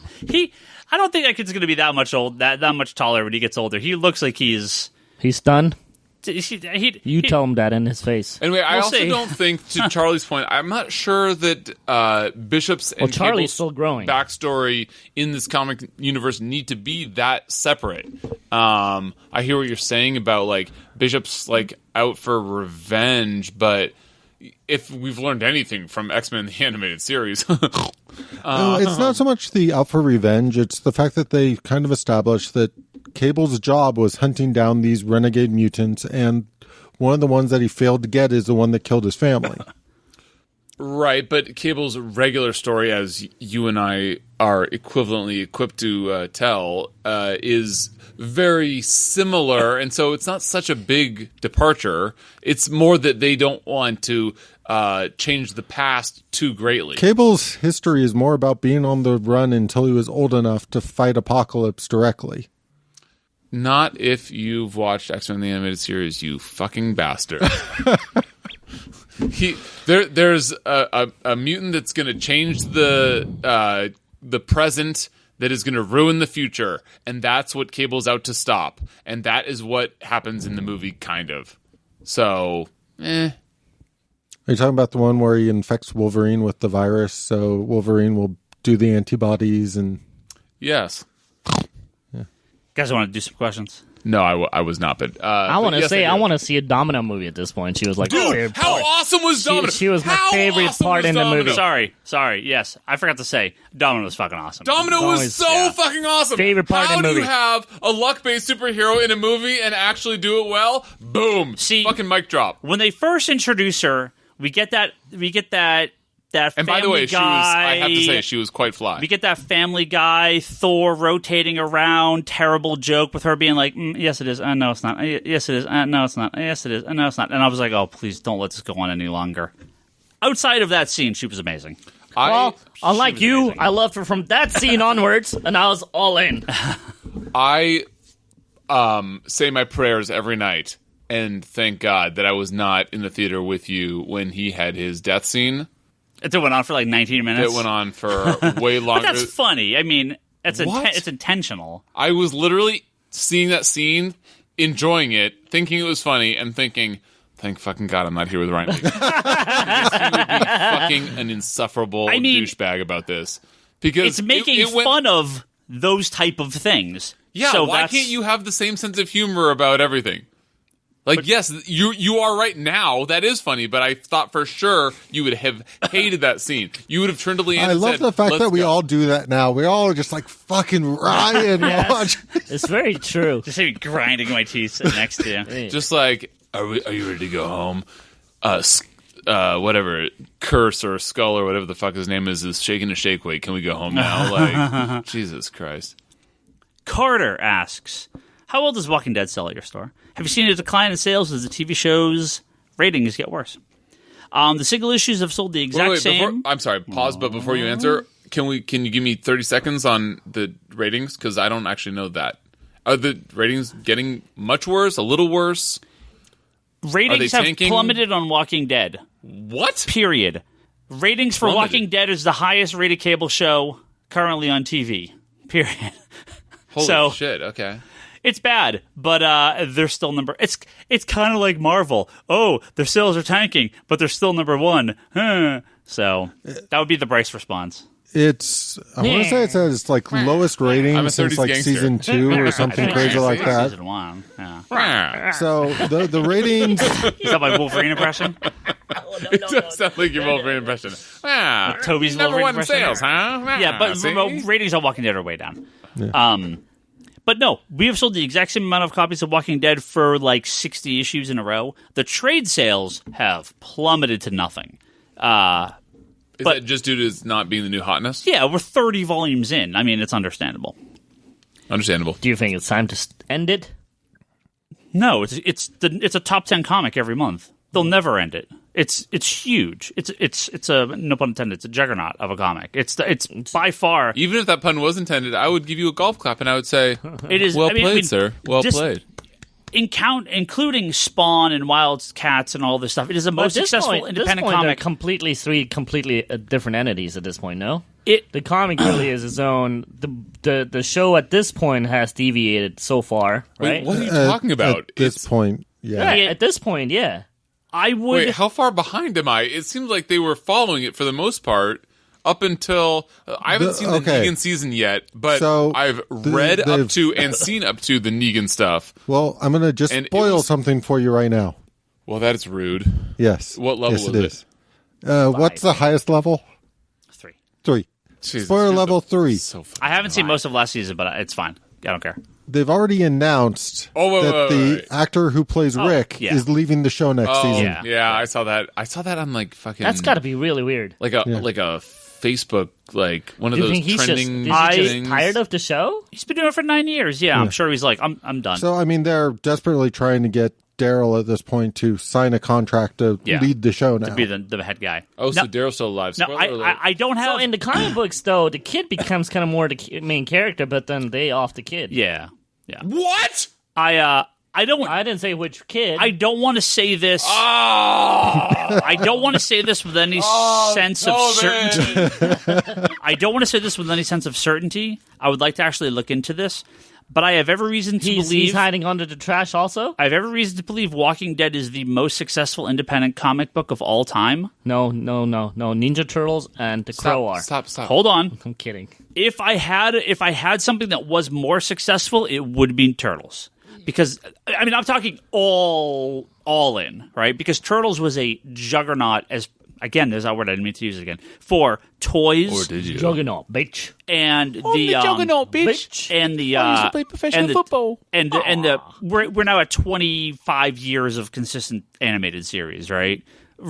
Pretty consistent animated series. So it's very possible Turtles has made more money over time than Walking Dead, but Walking Dead is, if it's not the number one, it is the number 2 most successful independent comic franchise of all time. They will never stop this thing. There's no reason to. Not anytime soon. They could easily do 10, 12 seasons. They have a spin-off show. They could easily do a movie. There's no reason this thing won't go on. And then they could just reboot it again down the road if they wanted to. It is That's awesome. Huge. That's crazy. Yeah. Wait. Is it FX or AMC? I forget. AMC. Yeah. And are they still doing Fear the Walking Dead? Mm-hmm. Yeah. I like that better for In fact, time. it just got changed like big time. Yeah, because my favorite character is no longer on there, huh? The little drug dealer. You fucking love that guy. I fucking love that guy. I'm not sure. I haven't watched the stuff, but they jumped it ahead and I've not watched the current season because I'm even behind on Walking Dead and I need to catch up on Walking Dead before I can watch I lost track Fear. on when they came back, and then I just lost track of watching them in order. They moved one of the characters from Walking Dead to Fear the Walking Dead and jumped the timeline, so Fear the Walking Dead's now going on concurrent timeline with Walking Dead. Wait, that sounds awesome. Wow. Do you want to know which character it is? That No. It is the kid. No, I'm kidding. God damn it, Toby. Okay, that is awesome to hear. Good for The Walking Dead. And good for the dude from Love Actually, because I'm happy that he's going to, branch out in his career. Although I fucking loved him as Rick, so good job. To me, he is perfect. And without hope or agenda. Any of you guys seen Love Actually? No. We don't watch no fluffy shit. There's superheroes in that? No. Some people are going to get that deep cut, and I didn't even do it right. Larry from Larry's Comic says, talk, Bryce. Batman number 50 is out on the 4th of July. Not even Ryan can kiss enough ass to cover up this massive blunder by DC. Wait, shit. Are you having a midnight sale? I don't know, because I think we're going to do a full sale on 4th of July. So, Wednesday... I'm gone. I will not be here 4th of July. It's the 4th of July. I will not buy that Batman week. 50 is coming out that week, as well as Captain America #1 from Marvel Comics. Larry, man, you gotta stop following these Indiegogo comic creators and pay attention to your business. 4th of July is going to be a humongous day for comic stores. It's a holiday. People have it off. Are we going to bring throw a huge some barbecues outside? Throw a barbecue, through a huge sale. You're going to have people lined up for Batman 50. Now, you bring out some beers at night. No, you're from Boston. You know beers now are. You're talking. You get some after hangout. There's some lawn chairs out in front of your store. Just hang out, sell some Batman comics, sell some Cap maybe. Throw some beer Some cans. cat? Did you say sell some Cap? Cap. Oh, Cap. funny to say. You can have a Batman 50 and a cat if you want. Buy some Cap. You are so weird. You are Larry. Batman 50 is going to be You want huge. a cat? It's gonna You be want huge. a black one or a white one? I got a tabby. Grumpy cat. Yeah. Samurai You Godzilla. want Batman 50 on a grumpy cat? Okay, the moment's 50% passed. off. Stop. The moment's passed. Catwoman's not going to be very grumpy, okay? Samurai Godzilla says, thoughts about the news of GameStop being bought by Hot Topic. What? Will Hot Topic also sell comics? That was the big Well, Hot news. Topic already sells like a bunch the of day or two. nerdy shit. Yeah. Well, they bought, right? So GameStop bought... They became half a Doctor Who store. Did GameStop buy ThinkGeek or did Hot Topic buy ThinkGeek? I think GameStop bought ThinkGeek and Hot Topic bought another one of these nerd sites. And that's all their stuff now is nerd shit. All the, the rock t-shirts I would have bought 25 years ago are all shoved in a corner in the back that nobody cares about. I find But dude, by the way, like And half of those GameStop... rock T-shirts that you would have bought 25 years ago, Yeah. nowadays those are the comic book shirts. Right. Well, no, the stuff I would have bought at Hot Topic was long gone. I'm just from saying Hot that Topic, but it's all changed, and now that's the cool thing. Well, half of GameStops now are action figures, toys, pops, statues, not But video I feel games. kind of weird about GameStop and their collectibles. I feel like it's the toys and statues for the normals. Because if they weren't a normal, they would have came to the comic book shop to begin with. Well, I mean, they get a lot of the gallery figures in, including some exclusives. Yep. It's going to be real weird. I don't know that they can go into this nerd shit for the time being, but at some point they gotta kind of. You don't fear a nerd chain of stores? No, because what are they going to do? Have some shitty comics on a spinner rack that are all trashed and beat up? What the fuck was up with Diamond encouraging retailers to partner with other businesses with those fucking spinner racks? That's real weird, huh? So the spinner rack sitting behind Bryce, their new spinner rack, they're like, hey, comic book stores, buy another one of these for a local business near you where you can put your comics on spinner racks and manage it. And if you do that, we'll send you a bunch of free stuff. Like high-end stuff. It's So like the GameStop Ryan... near you. So they bought one want for you? they want me to go over to the Starbucks near us and say, "Hey, can I put these comic books in here and you sell them, and I'll you sell them, you give me the cut." It's your spinner rack and comics, or My spinner rack with my comics. Yeah. At So another it's a consignment. store. Well, that sounds like a fucking awful idea. They want you to do a consignment deal. Why do you care? Yeah. kind of, yeah. And Yeah, you why do have you to care go about that? do it yourself. And do the restock and everything. Yeah. fuck And that you shit. have to do the deal yourself, too. Wait, Yeah. what is your Even though thing then? they will help you with like the contracts or whatnot. Yeah. That sounds like an awful idea. Why do you care about this? I mean, they want to get comics in other places, right? And the return of the spinner rack is something that people always say, oh, it'll save the industry if the spinner rack returns. It's like, no, I mean, it's not going to do anything. I love old people. But that sounds like an old person idea. Question from Alex says, just wondering if Toby has seen that amazing Nightwing and Barbara statue by Ryan Sook. Well, guess who is a lot nicer than Ryan Higgins? Bryce Larsen. Confirmed. Charlie, like Higgins, will text me and send me pictures instead of going, go check Bleeding Cool or the Hub. So I get pictures instead of fucking Love the Hub. Hate telling the Hub. me to go somewhere to find something. It is freaking amazing. The only problem is all the pictures are upside down. And eventually I think they will actually show it the right way. And I'm totally going to buy it and I'm totally going to glue it to the ceiling. What? Above your bed or something? Or just... Well, now that'd be bad if the earthquake hits. That shit is going to stab me in the face and kill me. That's not going to be a good idea, but... I might have it like Jesus. it's really pointy. I might have it like maybe in my Bailey bookcase, but glued to the upper shelf. We didn't. Actually, got a question here about Have we this. talked about how awesome X-Men Gold 30 is? We'll talk about that later once we have more info on it. It's from not that. Oh, Higgins, Ryan Higgins. I was looking at other questions. Oh, no. Ryan Higgins, you are a handsome man. That is the only funny thing that's happened. Is that you? What? You are just a handsome man, and I love handsome men. And that is the only thing that's funny. That's the only... What happened? I was looking up questions from other people. Bryce said, have we talked about how awesome X-Men Gold 30 was yet? Yeah. And your response was, we'll talk about it later when we have more information.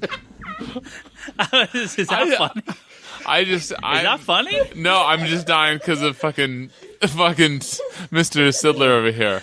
Mr. Reynolds I was going to talk about me. Marvel's mashup thing that a bunch of the creators are doing, but I said we'll talk about that once we have more information. I wasn't replying to Bryce. Nothing. Well, obviously. What? I don't get it. Nothing can follow that. Nothing. JT, You might as well talk about a DC book. It's from a man, JT. JT? Who asks, not your JT, different JT. Oh, That's pretty good. Oh, man, I'm so disappointed now. My expectations were raised that he knew how to spell. He said, whether from scratch or an existing store, what are the top 3 things you would advise retailers... From scratch or an existing store? Whether you're starting from scratch or whether you have an existing store. What are the 3 things you would advise retailers on doing? What's a must-have? Hashtag love the hub. He's an enemy! He's one of my big hub lovers. Big hubby. Yeah. The 3. I have one. I've talked to a number of people about hey, if you're going to do business, here's the things you should do. One of them is whenever you get money for taxes, take it and put it in your pocket. Take it and put it somewhere else in a different savings account or in a baggie or Yeah, it's the other pocket. Sure. No, put it in a fucking envelope for the next year's taxes. Pay your taxes monthly, first of all, not quarterly. Yep. Pay your sales taxes monthly. Put that money aside. You are collecting sales tax. You are not paying sales tax. This is something that people really misunderstand. This is not a comic book store thing. This is just a business thing. But it is the absolute most important thing that you do if your state collects sales tax. I guess there's a few out there that don't. But no one will. You may get away with it for a little while, but if you fuck with the IRS and the state board, just go ask Wesley Snipes. If you fuck with the state board and you fuck with the taxes, they'll shut you down. It doesn't matter how good or bad you're doing. You have to be very careful with this stuff. So do not screw around with the taxes. That is the absolute number 1 rule of retail. Do not screw around with sales tax. And then don't order shit. Number 2, that's actually about exactly what I was going to say. It doesn't matter what you like. This is more specific for comic books. It doesn't matter what you like. It matters what customers like. So, I may love me some New Warriors. We're no longer a Linsner store. Yeah. I may love me some New Warriors, but I think that last New Warrior series, I was selling 4 issues of the final one, right? One of my favorite comics of all time, Knights at the Dinner Table, we stock 1 copy for Charlie's friend that I read his copy, and he buys once a year, right? Red Hat Man. Red Hat Man. Does he know you read his copy? I don't think he cares. Hopefully he doesn't care. He's like, I'm those pretty are sure the it's one of those things where he reads it once, puts it in a box, and then once every 5 years brings them back to you. Brings me the boxes, and then I throw them on my dollar bin. Yes, so he does not care.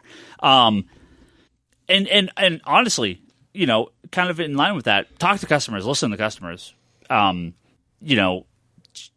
They're your income. They're your customers. Don't just assume you know everything. If people are asking for stuff, not every special order, but a lot of special orders, if someone special orders something, that gets in my head and I'm like, well, this guy asked for this. Could other people ask for it, right? I can order Batman. Batman's no problem. It's the weird stuff. It's the little stuff. When I start seeing I'm actually selling this. Oh, this is a writer that I'm not familiar with personally, but I've seen people ask for this. Oh, I sell a couple copies. That may not always work, but it's good to test new markets and new items and new products. Don't go crazy. If you're a comic book store, sell comics. If you're a toy store, sell toys. You could sell a couple other little things, but when GameStop and Hot Topic start selling all sorts of weird shit that aren't video games or, with Hot Topic, they're traditional items, and they start really veering out, you're like, what's going on, guys? You're obviously not doing well with what your base product is, so you're doing all this other stuff. Well, it's kind of funny because me and Charlie came from a different place that was kind of doing a bunch of other stuff, but at the time I actually thought they did it very well.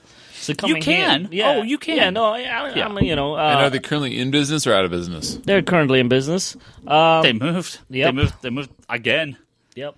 Wait, after months out of Santa Clara? After months of saying they were shutting down, they moved to Eastridge? Eastridge Mall. Yeah. Did they take the Toys R Us or something? I don't know. No That's what someone way. told me. They took one of the Toys R Us spots. No. I went in there when they were having their going out of business sale, and the fucking prices were still untenable. Yeah. It was not surprised at all. Yeah. Well, look, going out of business sale failed. I got other issues with them, but they did cover a lot of ground while me and Charlie were there, and I thought they did it really well.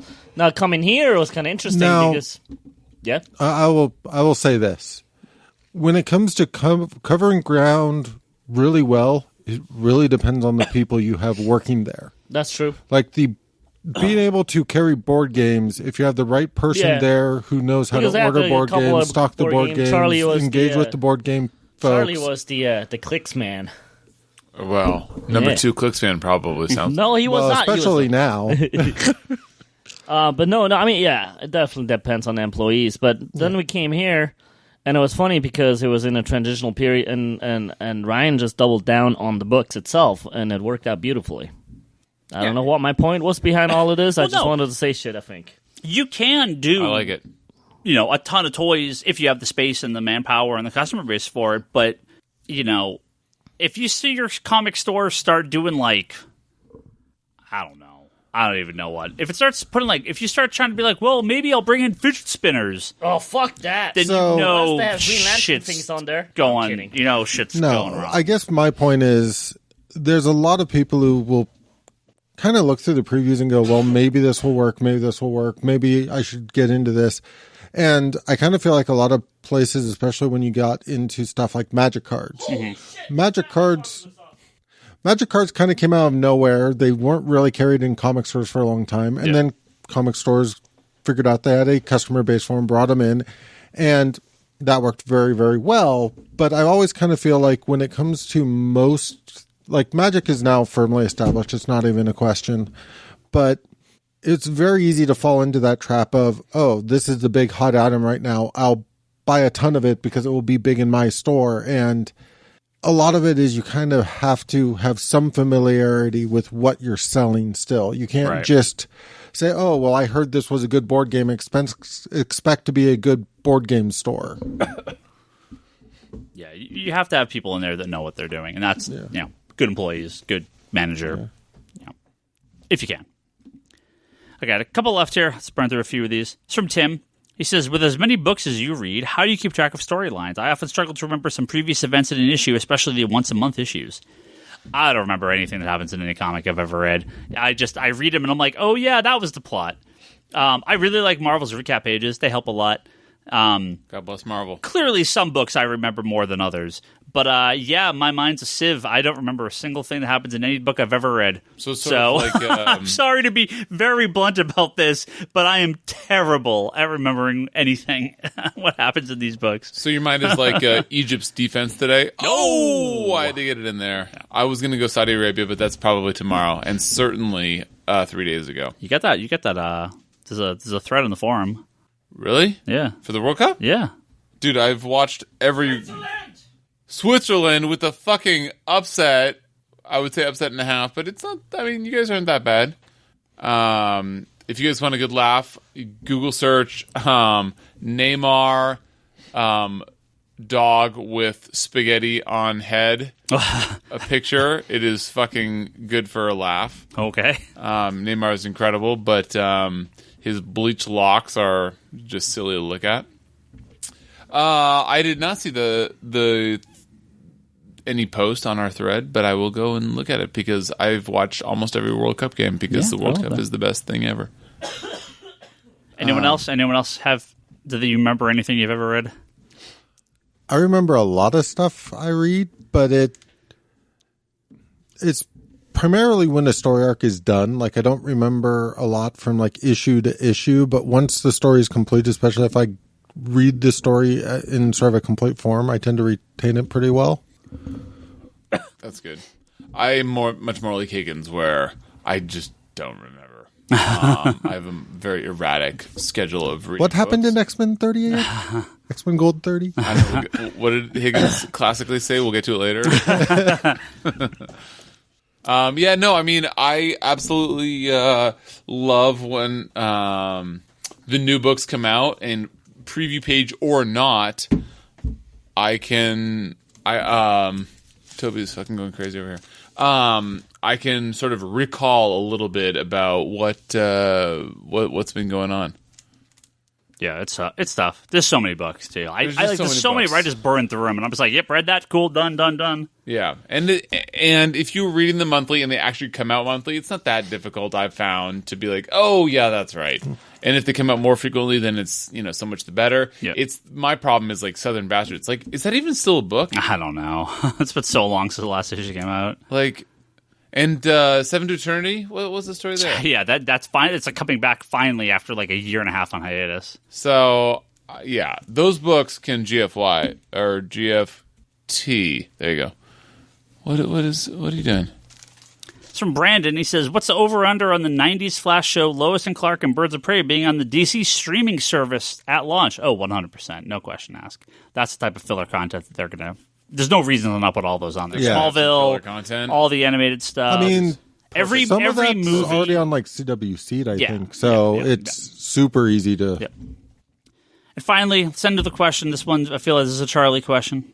This is Julian Titus, our good friend Julian Titus, who says, Julian, no pants. I recently bought the Walt Simonson Thor omnibus, and I'm looking forward to reading this legendary run. Julian, well played. How likely is it that we get a Jason Aaron Thor omnibus, and how long until we do? Oh, can I do the first part of this question? Is 110%. Yeah. As if that is a real number. How long? I don't know why we haven't already. I would say in the next year or two. I mean, like, yeah. Well, I mean, Charlie's point, like, there's already been enough content to fill an omnibus. So you saw his comment too about this is his final run, right? I have not seen that, and so maybe that's why they've held on. Well, but I mean, even then, they can't do the entire thing in one omnibus. They have but maybe they're waiting to see if he's actually done to divvy it up. No, the way I see this going is they're going to have the first omnibus with the first male Thor run plus maybe Original Sin. Maybe. I could see them throwing that in there, at least part of it. I see what you're saying. Then a omnibus for the female Thor run, and then depending on how long this is, you'll have sort of...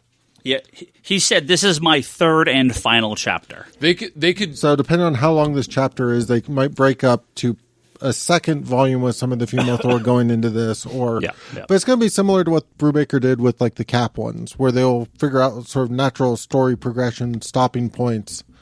Right. Because I mean, Brubaker did like 5 volumes. Yeah. Cap omnibuses, something like that.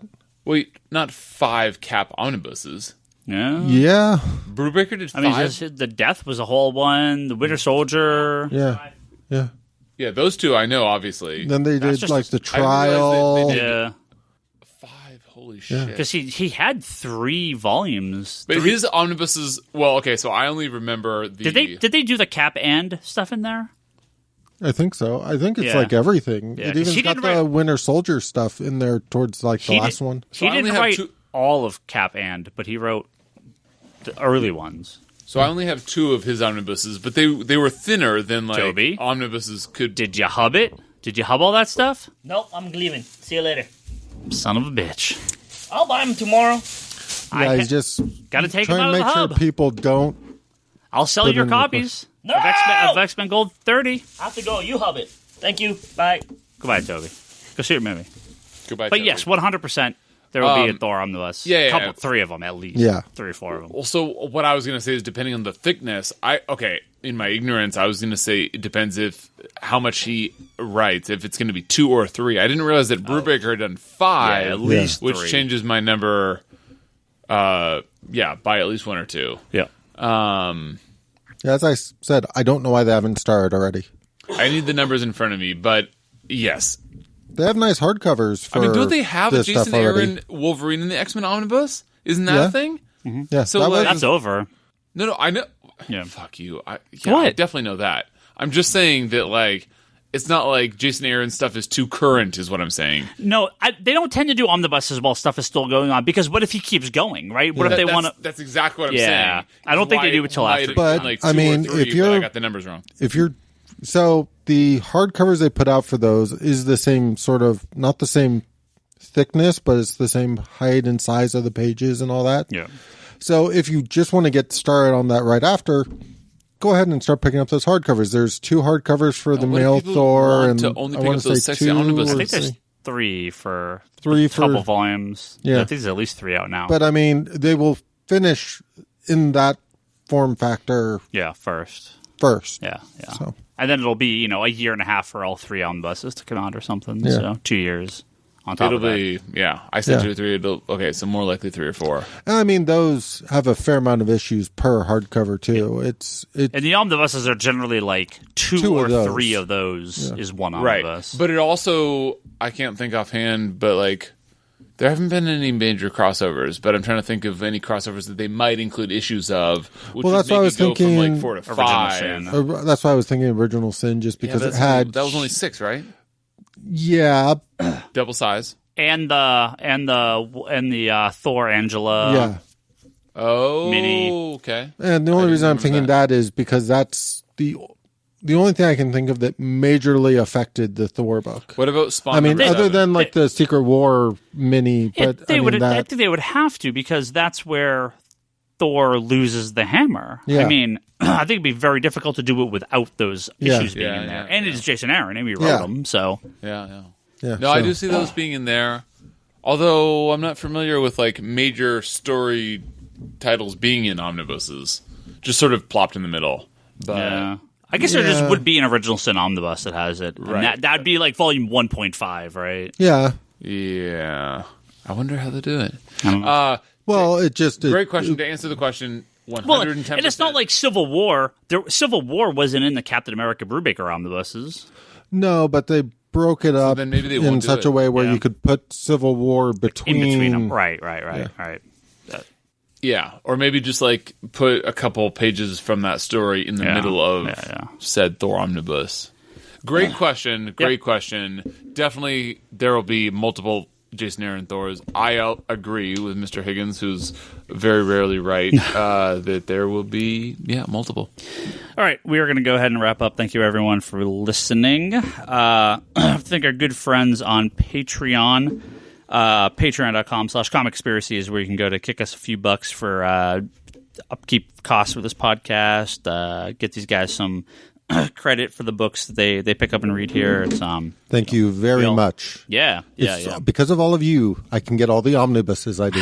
Yeah. Charlie gets quite a bit of. Everyone gets a big. Must be nice, Charlie.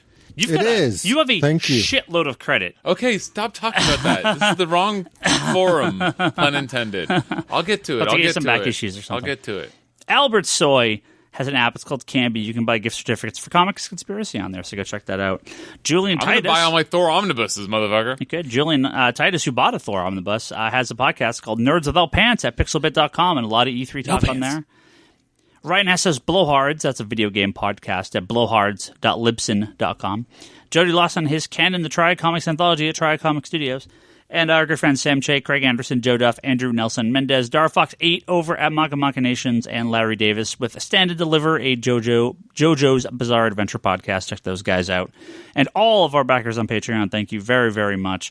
Because of the weird recording schedule, I haven't even looked at it for the for all the stuff from May. I owe you guys something special. We got to do something because of all our weird recording schedules this past month. But do not worry. We'll get that up. Also, I should say we did get quite a few people reach out to us after last week's episode where we talked about the GoFundMe that I'd set up for my wife's family for my father-in-law who had passed away. And we put a goal. You know, you never know what those things are going to end up going for. Like I didn't know, but we got quite a few people, so we're going to actually shut that down probably sometime this week. So If you did see that and you were like, oh yeah, I want to kick him a couple bucks, this would be the last time to do it. So probably end of this, this weekend or something, we'll shut that down. We were able to get vast majority of the funeral expenses paid, and kind of everyone's back to somewhat of a normal schedule now. So still have a few things to do, but yeah, pretty much back to normal. So thank you everyone that reached out. It meant a lot to me and Leanne. The Comic Conspiracy Podcast. Well, shit. I'm in the middle of redoing ComicConspiracyPodcast.com because we could totally changed our store website. So right now it goes nowhere. So you don't go to it. It doesn't matter. But very soon it'll go somewhere. It'll go to our new podcast website. So check out for that in the next few weeks. Geekbox.net is where you can find all our episodes right now, as well as iTunes. You can rate and review us if you would like. The Comic Conspiracy at Geekbox.net is where you can send us some emails. That's always, we read those from time to time. Digital.comicsconspiracy.biz is our digital storefront. Tons of great new comics on there. There's a big Jeff Johns sale going on right now, too, for digital comics through our storefront. ConspiratorBrock.com, that's Brock's blog and video pull list. He should be back next week. Wanderers in the Fourth Dimension, that's Charlie's Doctor Who podcast. And Etsy.com/shop/Leanne Hill Art. That is my wife Leanne's Etsy store. You can pick up some of her prints on there. On Twitter, I'm Ryan Higgins Ryan. Brock is Brock Sager. Bryce is Larsen Bryce. Toby is Toby XI. Charlie's Insanity and Chaos. The store is ComicsCon Store. And also, check out the Geekbox, Comedy Button, Manga Machinations, and Infinite Binge over on YouTube. Those are all the other little podcasts in our network. And this is what happens when no one interrupts me. I can do the outro in like 2.5 minutes. See, it's amazing. It's great. Not 20 minutes like last week's podcast. So Toby's like, oh yeah, by the way, I saw Incredibles 2. Could we talk about it? Like 2 minutes before we're ending. Was I here last week? I think you were. Yeah. Did that happen last week? Yeah, it did. It was really funny. All right. Hilarious. Yeah, we talked about it this week. So we're going to go ahead and end this podcast. Thank you guys all very much, and we'll catch you next week.